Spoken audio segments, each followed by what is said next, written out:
Hi hello Swati Kannada ಬ್ಲಾಗ್ಗೆ ಎಲ್ಲರಿಗೂ ಸ್ವಾಗತ ಸುಸ್ವಾಗತ. ಇವತ್ತಿನ ವಿಡಿಯೋದಲ್ಲಿ ಗಣಪತಿಗೆ ಪ್ರಿಯವಾಗಿರುವಂಥ ಒಂದು ನೈವೇದ್ಯವನ್ನು ತೋರಿಸ್ಕೊಡ್ತಾ ಇದ್ದೀನಿ. ವಿಡಿಯೋ ಇಷ್ಟ ಆದರೆ ಲೈಕ್ ಮಾಡಿ, ಶೇರ್ ಮಾಡಿ, ಸ್ವಾತಿ ಕನ್ನಡ ಬ್ಲಾಗ್ ಎಲ್ಲರೂ ಸಪೋರ್ಟ್ ಮಾಡಿ ಅಂತೇಳಿ ಕೇಳ್ಕೊಳ್ತೀನಿ. ನೋಡಿ, ಇವಾಗ ಗಣೇಶನಿಗೆ ಪ್ರಿಯವಾಗಿರುವಂಥ ನೈವೇದ್ಯ ಕಡಲೆಕಾಳು ಉಸುಳಿಯನ್ನು ತೋರಿಸ್ತಾ ಇದ್ದೀನಿ.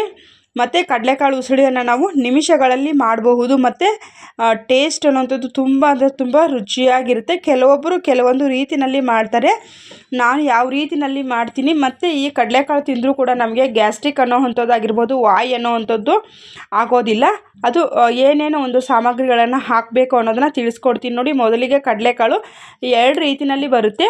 ನಾನು ನೋಡಿ, ಇದು ಒಂಥರ ಕಡಲೆಕಾಳಾದರೆ ಇನ್ನೊಂದು ನೋಡಿ ತೋರಿಸ್ತಾ ಇದ್ದೀನಲ್ಲ, ಈ ಥರ ಕಡಲೆಕಾಳು ಸಹ ಬರುತ್ತೆ. ನಿಮಗೆ ಯಾವುದು ಅವೈಲೇಬಲ್ ಇದೆ ಆ ಕಡಲೆಕಾಳನ್ನು ನೀವು ತೆಗೆದುಕೊಳ್ಬಹುದು. ಈ ಕಡಲೆಕಾಳನ್ನು ಮಣ್ಣು ಕಲ್ಲು ಇದ್ದರೆ ಕ್ಲೀನಾಗಿ ಕ್ಲೀನ್ ಮಾಡಿಕೊಂಡು ಇದನ್ನು ನಾವು 8 ರಿಂದ 10 ಅವರ್ಗಳ ಕಾಲ ನೆನೆಸ್ಕೊಳ್ಬೇಕಾಗುತ್ತೆ. ನೋಡಿ, ಇಲ್ಲಿ ನಾನು ನೆನೆಸಕ್ಕೆ ಹಾಕಿರುವಂಥ ವಿಡಿಯೋ ಕ್ಲಿಪ್ ಮಿಸ್ ಆಗಿದೆ. ಹಾಗಾಗಿ ನೋಡಿ, ಇಲ್ಲಿ ನೆನೆದಿರುವಂಥ ಕಡಲೆಕಾಳನ್ನ ತೋರಿಸ್ತಾ ಇದ್ದೀನಿ.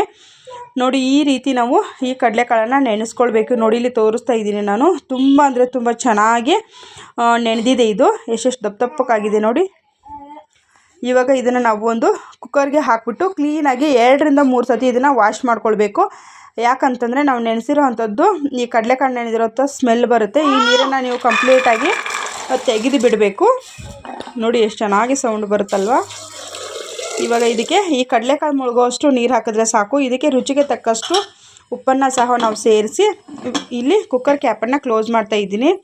ನಮಗೆ ಇದು 2 ವಿಜಿಲ್ ಬರಲಿ. ನೋಡಿ, ಒಂದು ಸೋರ್ ಹಾಕೊಳ್ಳೋದಕ್ಕೆ ಒಂದು ಹೋಲ್ ಇರುವಂಥ ಬೌಲನ್ನು ತೆಗೆದುಕೊಂಡಿದ್ದೀನಿ. ಅದರಲ್ಲಿ ನೀಟಾಗಿ ಕಂಪ್ಲೀಟಾಗಿ ಎಲ್ಲ ಬಗ್ಗಿಸ್ಕೊಳ್ತಾ ಇದ್ದೀನಿ. ಹವೆ ಬರ್ತಾ ಇರುತ್ತೆ, ಕೈ ಹುಷಾರು, ಬಿಸಿ ಇರುತ್ತೆ. ನೋಡಿ, ವಿಡಿಯೋನಲ್ಲಿ ಕರೆಕ್ಟಾಗಿ ಕಾಣಿಸ್ತಾ ಇಲ್ಲ. ನಾನು ಮತ್ತೆ ಇನ್ನೊಂದು ಪ್ರೆಸ್ ಮಾಡಿ ತೋರಿಸ್ತೀನಿ. ನೋಡಿ, ಈ ರೀತಿಯಲ್ಲಿ ಕ್ಲೀನಾಗಿ ಬೆಂದಿರಬೇಕು. ಇವಾಗ ಬನ್ನಿ ಇದಕ್ಕೆ ಮಸಾಲ ರೆಡಿ ಮಾಡ್ಕೊಳ್ಳೋಣ. ಇಲ್ಲಿ ನಾನು 1/4 ಹೋಳಷ್ಟು ತೆಂಗಿನಕಾಯಿನ ತುರಿದು ಇಟ್ಕೊಂಡಿದ್ದೀನಿ. ಹೋಳುಗಳನ್ನ ಹಾಕ್ಕೊಳ್ಬೇಡಿ, ಯಾಕಂತಂದರೆ ಅದು ಅಷ್ಟು ಚೆನ್ನಾಗಿ ಸಾಫ್ಟ್ ಬರೋದಿಲ್ಲ. ಇಲ್ಲಿ 4 ಖಾರಕ್ಕೆ ಹಸಿಮೆಣಸಿನ್ಕಾಯಿನ ಹಾಕ್ಕೊಂಡಿದ್ದೀನಿ. ಸ್ವಲ್ಪ ಶುಂಠಿಯನ್ನು ಹಾಕ್ಕೊಳ್ಬೇಕು, ಟೇಸ್ಟ್ ತುಂಬ ಚೆನ್ನಾಗಿ ಇರುತ್ತೆ. ನೋಡಿ, ಇಷ್ಟು ತರಿ ಆಗಿದ್ರೆ ಸಾಕಾಗುತ್ತೆ. ಇಲ್ಲಿ 2 ರಿಂದ 3 ಟೇಬಲ್ ಸ್ಪೂನ್ ಅಷ್ಟು ಎಣ್ಣೆಯನ್ನು ಹಾಕ್ಕೊಂಡಿದ್ದೀನಿ. ಎಣ್ಣೆ ಚೆನ್ನಾಗಿ ಕಾಯಬೇಕು. ಇದು ಇವಾಗ ಎಣ್ಣೆ ಚೆನ್ನಾಗಿ ಕಾಯ್ದಿದೆ. ಇವಾಗ ನಾನು ಇದಕ್ಕೆ ಮತ್ತು ಜೀರಿಗೆಯನ್ನು ಸೇರಿಸ್ಕೊಳ್ತೀನಿ. ನೋಡಿ, ಜೀರಿಗೆ ಮತ್ತು ಸಾಸಿವೆ ಸಹ ಸೇರಿಸ್ಕೊಳ್ತೀನಿ. ಸಾಸಿವೆ ಜೀರಿಗೆ ಚೆನ್ನಾಗಿ ಚಟಪಟ ಅಂಥೇಳಿ ಜೀರಿಗೆ ಕಲರ್ ಅನ್ನೋವಂಥದ್ದು ಚೇಂಜ್ ಆಗಬೇಕು. ಆ ನಂತರದಲ್ಲಿ ನಾನಿಲ್ಲಿ ಕರಿಬೇವನ್ನ ಸೇರಿಸ್ಕೊಳ್ತೀನಿ. ಕರಿಬೇವು ಚೆನ್ನಾಗಿ ಫ್ರೈ ಆಗಿದೆ.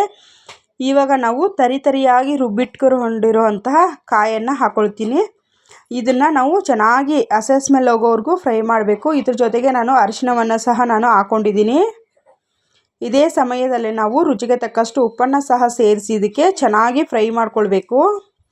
ಈ ರೀತಿ ಫ್ರೈ ಮಾಡ್ಕೊಳ್ಳೋದ್ರಿಂದ ಉಸುಳಿ ನಮಗೆ ಬೇಗ ಹಳಸೋದಿಲ್ಲ, ಟೇಸ್ಟು ತುಂಬ ಚೆನ್ನಾಗಿ ಇರುತ್ತೆ. ಹಾಗಾಗಿ ನೋಡಿ, ಇದನ್ನು ಒಂದಕ್ಕೊಂದು ಉಸುಳಿಗೆಲ್ಲ ಈ ಮಸಾಲೆ ಎಲ್ಲ ಹತ್ಕೊಳ್ಬೇಕು. ಆ ರೀತಿಯಲ್ಲಿ ಚೆನ್ನಾಗಿ ಇದನ್ನು ಫ್ರೈ ಮಾಡ್ಕೊಳ್ಬೇಕು.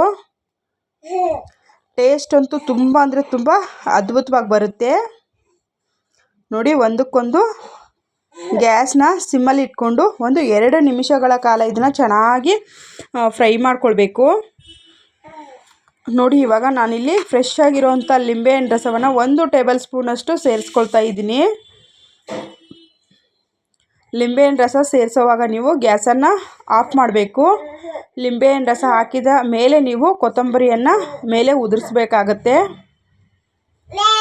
ಕೊತ್ತಂಬರಿ ಸೊಪ್ಪನ್ನು ಉದುರಿಸಿ ಚೆನ್ನಾಗಿ ಮಿಕ್ಸ್ ಮಾಡ್ಕೋಬೇಕು.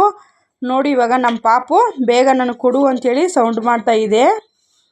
ನಿಮ್ಮ ಮನೆಯಲ್ಲೂ ಪುಟಾಣಿ ಗಣೇಶ ಇದೇ ರೀತಿ ಸೌಂಡ್ ಮಾಡ್ತಾನ? ಖಂಡಿತವಾಗಲೂ ಕಮೆಂಟಲ್ಲಿ ತಿಳಿಸಿ. ನೋಡಿ, ಇವಾಗ ಕಡಲೆಕಾಳು ಉಸುಳಿ ರೆಡಿಯಾಗಿದೆ. ನಾನಿವಾಗ ಗಣೇಶನಿಗೆ ನೈವೇದ್ಯವನ್ನು ಮಾಡ್ಕೊಳ್ಳೋಣ. ತುಂಬ ಅಂದರೆ ತುಂಬ ಟೇಸ್ಟಿಯಾಗಿರುತ್ತೆ. ನೋಡಿ, ಹವೆ ಹೆಂಗೆ ಹೋಗ್ತಾ ಇದೆ. ಎಲ್ಲರಿಗೂ ಗಣೇಶ ಹಬ್ಬದ ಆರ್ಥಿಕ ಶುಭಾಶಯಗಳು. Thank you for watching. ನಮಸ್ತೆ.